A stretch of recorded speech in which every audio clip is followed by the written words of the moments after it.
یہی وہ کیفیات ہیں جو بعض دفعہ کفار کی جانب سے حملے ہوتے ہیں، اور یہاں پر مسلمان یہ سمجھتے ہیں کہ یہ نقص ہم میں ہے، لہذا دو تین چیزوں کی جانب توجہ دلاتے ہیں۔ موضوعات بہت سارے ہیں، مثال کے طور پہ کہا جاتا ہے شادیاں، تعدد ازدواج، جب بھی بات ہوتی ہے شادیوں کی تو عام طور پہ ذہن میں کیا آتا ہے؟ کس کے زیادہ شادیاں جائز ہیں؟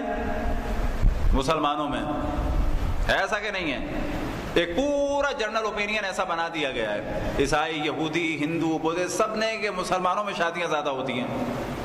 آپ نے دیکھا ہوگا پوری دنیا میں یہ حساب کر دیا ہے۔ سوال یہ پیدا ہوتا ہے خود یہودیوں سے کہ آپ جناب ابراہیم کی نسل میں سے، جناب ابراہیم کو ماننے والے ہیں، جناب ابراہیم کی کتنی بیویاں تھیں؟ اور انبیاء جناب اسرائیل میں کتنی کتنی بیویوں کا رواج تھا؟ تم جن کو نبی مانتے ہو وہاں بھی تو تھیں بیویاں بالآخر۔ ان کی شادیوں کو چھپا کر اب فقط حملہ کیا جائے کہ جی اسلام میں زیادہ شادیاں ہیں، تو یہ تو کوئی بات نہیں ہوئی۔ اور یہی جواب عیسائیوں کا کہ آپ جن انبیاء کو مانتے ہیں کہ ان کی اور بیویاں تھیں کہ نہیں تھیں؟ تو جواب ملے گا ان کی بھی تھیں۔ بس معلوم ہوا کہ یہودیوں کے پاس بھی کوئی اعتراض کا حق نہیں ہے اور عیسائیوں کو بھی حق نہیں ہے۔ آگے بڑھیں، ہندو اس مسئلے کو بڑا اٹھاتے ہیں کہ مسلمان جو ہے کئی شادیاں کرتے ہیں، تو خود رام کے جو والد تھے راجہ دشرت، ان کی بھی 4 بیویاں تھیں، کہ جن میں سے ایک کا نام تھا کیکئی، ایک کا نام تھا کوشلہ، بالآخر ان کی بھی 4 تھیں۔ یہ اسلام سے اس کا کیا تعلق ہے؟ تمہارے رام کے باپ کی بھی 4 تھیں۔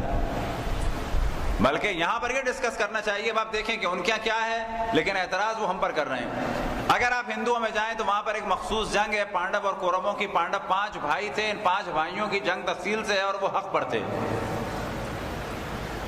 اور 5 بھائیوں کی ایک بیوی تھی۔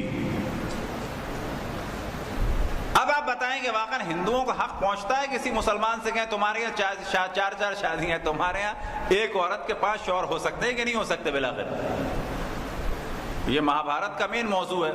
لہذا تاریخ میں ہے کہ جب بیوی جس بھائی کے کمرے میں ہوتی تھی تو اس کے جوتے اس کے دروازے میں رکھتے تھے، یہ علامت تھی کہ اس کمرے میں نہیں جانا ہے۔ آج جو ہے، کیونکہ مثلا مجھے تو معلوم ہے کہ میرے پاس آج نہیں ہے، لیکن اب مجھے نہیں معلوم کہ باقی 4 میں سے کس کے پاس ہے، تو میں 4 میں سے کسی کمرے میں بھی جاؤں تو کہیں بھی ہو سکتی ہے وہ۔